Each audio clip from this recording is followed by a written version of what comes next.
آج مقصد یہ ہونا چاہیے، ہدف یہ ہونا چاہیے کہ جس طرح امام بارگاہ کو وقف کیا جا رہا ہے اسی طرح اپنے وجود کو وقف کیا جائے کہ مولا میں اپنے وجود کو آپ کی راہ میں وقف کر رہا ہوں، میں اپنے وجود کو خدا کی راہ میں وقف کر رہا ہوں۔ اب اس وجود پر اگر تکلیف آتی ہے تو آ جائے، اگر مصیبتیں آتی ہیں تو آ جائیں۔ وقف کرنے کا مطلب کیا ہے؟ یعنی جو کچھ خدا کہے وہ کچھ ہم کریں۔ آنکھیں اپنی مرضی سے نہ دیکھیں، کان اپنی مرضی سے نہ سنیں، ہاتھ اپنی مرضی سے نہ اٹھیں۔ یعنی گھر میں اخلاق وہ ہو، راستے میں اخلاق وہ ہو، بزنس میں رفتار وہ ہو جو وہی جو اہل بیت نے چاہا۔ فرمایا جب وجود مکمل ایسا بن جاتا ہے تو امام زمانہ کا دل خوش ہوتا ہے۔ آج مومنین سے ایک سوال کروں گا کہ جب شب 15 شعبان آتی ہے آپ ایک خط لکھتے ہیں امام زمانہ، کیا سال میں اپنے محبوب کو ایک خط لکھا جاتا ہے؟ ہاں؟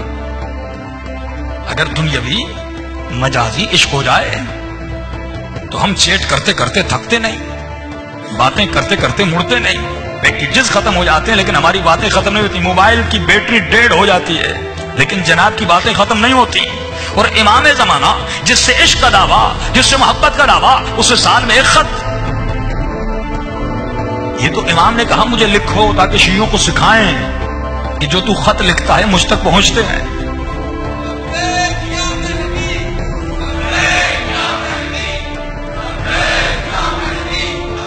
امام تو ہماری باتوں کو سن رہے ہیں لیکن مولا نے یہ کیوں کہا کہ مجھے خط لکھو؟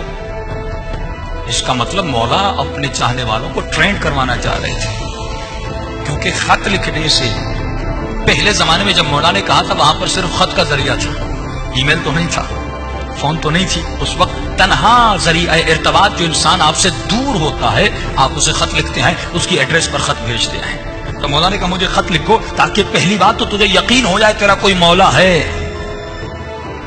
جو تمہارے خطوط کو پڑھتا ہے، جو تمہارے خط کو دیکھتا ہے، تاکہ یقین ہو فزیکلی ایک ارتباط ہو تمہارا امام زمانہ کے ساتھ۔ کیونکہ آپ کبھی ایسے انسان کو خط نہیں لکھتے جس کا وجود ہی نہ ہو، جو مر چکا ہو اس کو کبھی خط نہیں لکھا جاتا۔ خط اسے لکھا جاتا ہے جو زندہ ہو، خط اسے لکھا جاتا ہے جو آپ کا خط پڑھے۔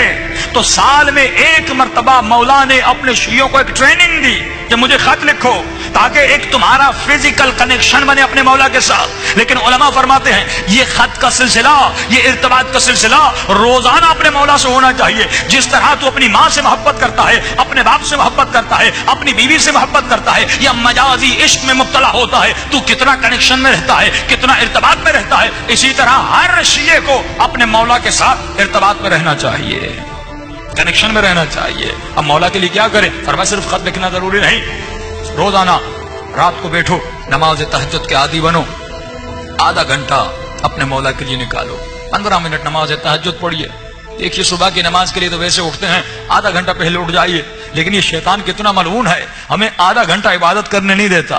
تو آپ کبھی سوچئے جو شیطان اتنی عظیم ترین عبادت سے روک رہا ہے، یقیناً اس عبادت کا مرتبہ بہت بڑا ہوگا، تبھی وہ پوری طاقت لگا دیتا ہے، اس عبادت سے روکتا ہے۔ علماء فرماتے ہیں کہ اگر یہ قرآن کی آیتیں یا رات کو دعا کر کے سو جاؤ یا کوئی الارم رکھ کے سو جاؤ، پھر آپ کو محسوس ہوگا یہ معلوم مجھے کتنا روکتا ہے۔ پر میں صرف 40 دن نماز شب پڑھو اور صرف 40 دن امام زمانہ کے باتیں کرو، 15 منٹ مولا سے کلام کرو، یا اگر خط لکھنا ہے خط لکھو، پھر دریا میں جا کر پھینک کر، لیکن خط لکھنے کی بھی ضرورت نہیں، روزانہ 15 منٹ باتیں کرو، محبت بھری باتیں کرو۔ اگر تکلیف ہے تو امام سے شیئر کرو، اگر مصیبت ہے تو اپنے مولا سے شیئر کرو۔ جب وہ مولا کہہ رہے ہیں میں تمہارا باپ بھی ہوں، میں تمہارا بھائی بھی ہوں، میں تمہارا دوست بھی ہوں، میں تمہارا رفیق بھی ہوں، یعنی ہر رشتہ امام زمانہ کے ساتھ ہونا چاہیے۔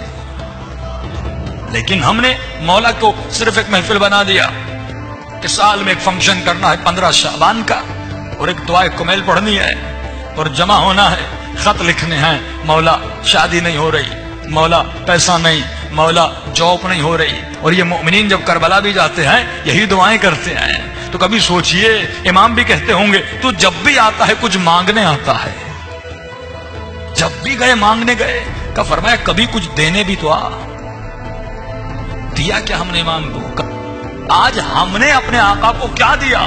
مولا فرماتے کچھ دینے بھی آ، کبھی بیٹا مانگتا ہے، کبھی اولاد مانگتا ہے، کبھی کیا مانگتا ہے، کبھی کیا مانگتا ہے، کبھی اپنے آقا کو کچھ دینے آ۔ مولا کیا آپ کو پیسے چاہیے؟ فرمایا مجھے پیسوں کی ضرورت نہیں۔ مولا کیا آپ کو مال چاہیے؟ کیا آپ کو دولت چاہیے؟ کیا آپ کو گھر چاہیے؟ فرمایا نہیں، مجھے تو چاہیے۔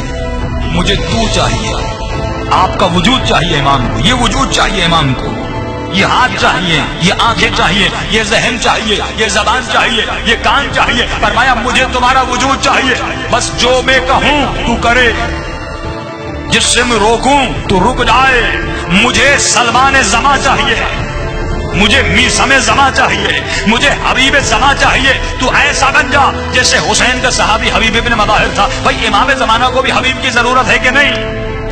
امام کو بھی علی کی طرح سلمان کی ضرورت ہے کہ نہیں؟ مولا کو بھی علی کی طرح میں سمیت تمار کی ضرورت ہے کہ نہیں؟ کم از کم علی کا غلام قمبر بن کے دکھائے۔ کیا مولا کو کسی قمبر کی ضرورت نہیں؟ کا ضرورت ہے، لیکن وہ غریب امام زمانہ فرماتے ہیں آج 1000 سال گزر گئے، فرمایا تکو تنہا اس زمانے میں جی رہے ہیں۔ امام کو اصحاب کی بہت ضرورت ہے، اسی لیے امام نے ایک عدد بتایا کہ جب تک 313 کا عدد مکمل نہیں ہوتا تب تک میرا ظہور نہیں ہوتا۔ اس بات سے ثابت ہوتا ہے آج اگر 400 ملین پوری دنیا میں ہے لیکن 313 ابھی تک نہیں بن گیا، کیونکہ دین قربانی مانگتا ہے۔